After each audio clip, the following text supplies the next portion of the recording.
Eccoci qua ragazzi, salve a tutti, bentornati sul canale e buona domenica. Prima di cominciare ovviamente questo contenuto verso Napoli-Torino, le probabili formazioni con le condizioni di buongiorno che migliorano e potrebbe essere in campo. In extremis analizzeremo anche questo 4-4-2 lanciato da Sky con Olivera, centrale, Spinazzola, terzino, passando per il centro sportivo perché a quanto pare c'è uno scatto di Aurelio De Laurentiis per la situazione quale hanno, almeno questo è ciò che ci fa sapere il mattino. Fatemi sapere la vostra come sempre qui sotto nei commenti, mi raccomando iscrivetevi al canale se passate per la prima volta sotto questo contenuto attivando la campanellina così restate aggiornati in maniera cronologica. Se vi piace il video un bel like, fa piacere al sottoscritto e diamo una mano all'algoritmo a farlo girare e ovviamente sintonizzati alle 15 perché c'è prima Inter Roma e poi noi giochiamo stasera. Partiamo dal centro sportivo e poi ci spostiamo ovviamente su Napoli-Torino per fare il punto della situazione su probabili formazioni e condizioni del nostro Alessandro. Buongiorno. Detto questo, il centro sportivo.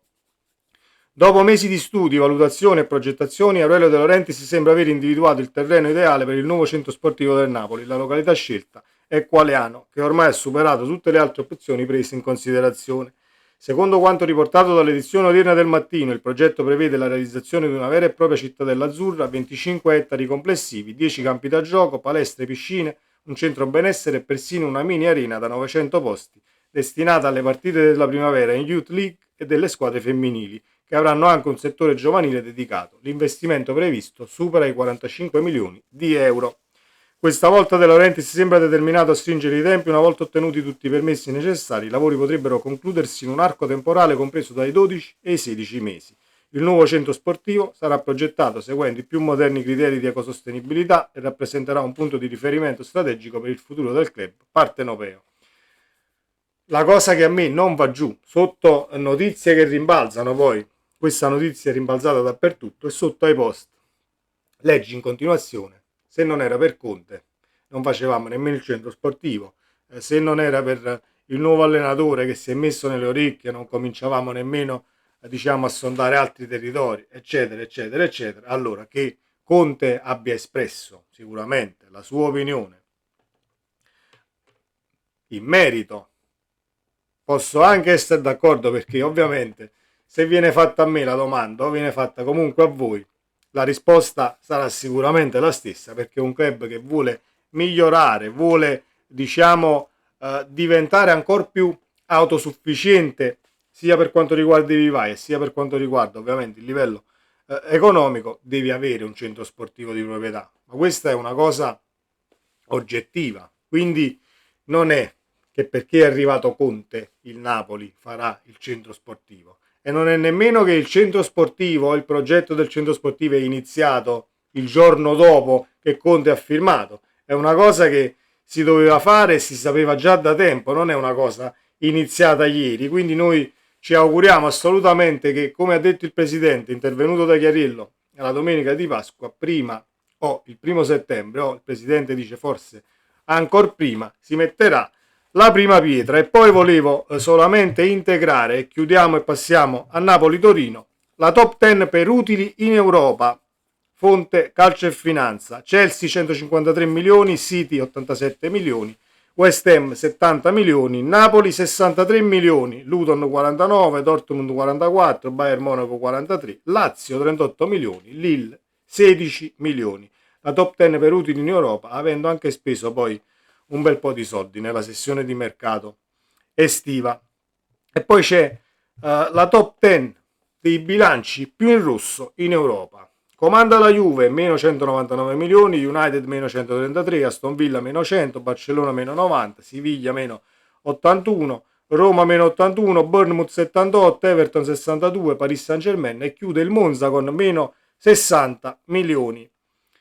I club che vanno in rosso non è detto che vincano qualcosa, così come la Juve, così come vediamo l'Aston Villa, c'è il Siviglia, c'è la Roma, c'è il Bournemouth, l'Everton, il Monza. Quindi diciamo che non è che ti indebiti, prendi i calciatori a 60 milioni con 46 milioni all'anno di ingaggio e vinci praticamente tutto. Non sta scritto da nessuna parte. Quindi ringraziamo sicuramente, per quanto mi riguarda l'ho sempre fatto e rimango sempre dello stesso avviso, ringraziamo il Presidente per l'essere autosufficienti e rompere le scatole in Italia e anche un tantino in Europa quando poi le coppe ce le giochiamo, a parte l'annata diciamo disastrosa dell'anno scorso. Napoli-Torino.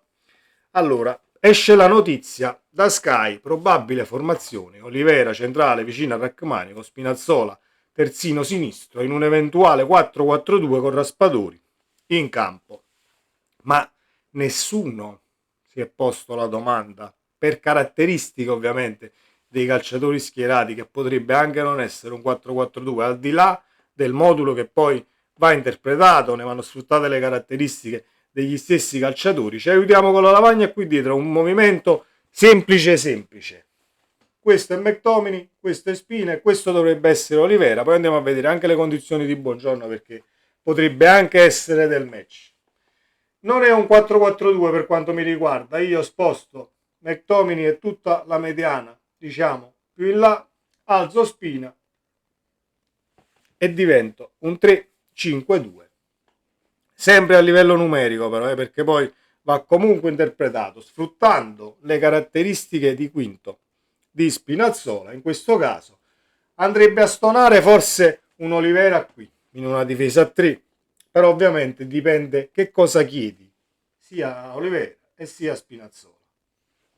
Quindi senza che andiamo a vedere un 4-4-2 e un 3-6-1 eccetera eccetera, però quando io vedo Spina e Olivera schierati, Olivera come centrale e Spinazzola qui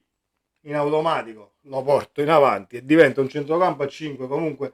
diciamo facendo rientrare anche a livello posizionale McTominay più in mezzo al campo, perché in un centrocampo a 4 se io lo tengo qui a McTominay comunque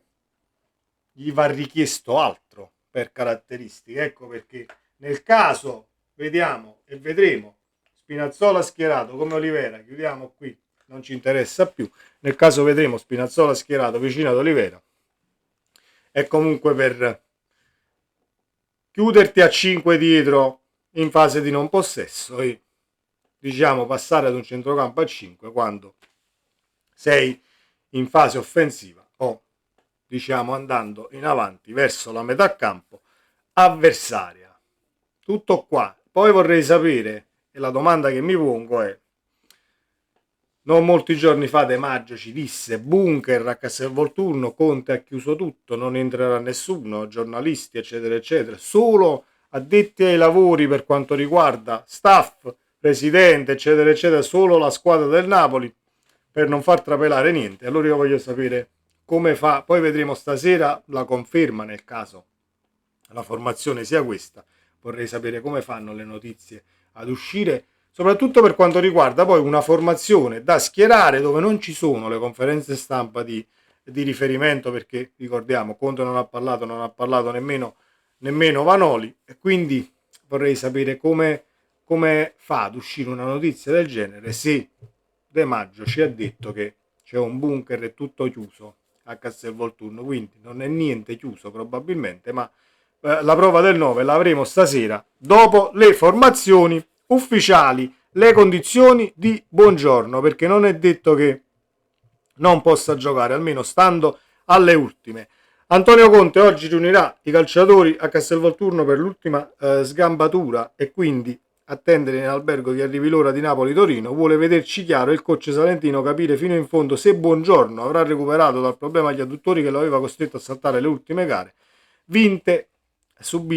senza subire reti contro l'Empoli e contro il Monza. Ieri il vero crash test che Buongiorno avrebbe superato a pieni voti se anche oggi l'ex difensore del Toro fornisse al coach identiche rassicurazioni sulla tenuta, allora il posto da titolare sarebbe il suo. In tal caso, quindi, Buongiorno Olivera, difesa titolare, quindi si tornerebbe poi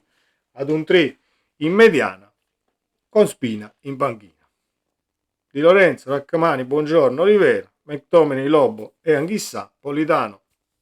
Lukaku, e avresti ovviamente il problema,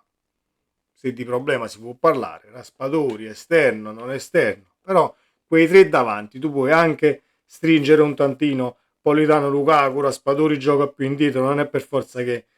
devi fare l'esterno ed avere un 4-3-3 con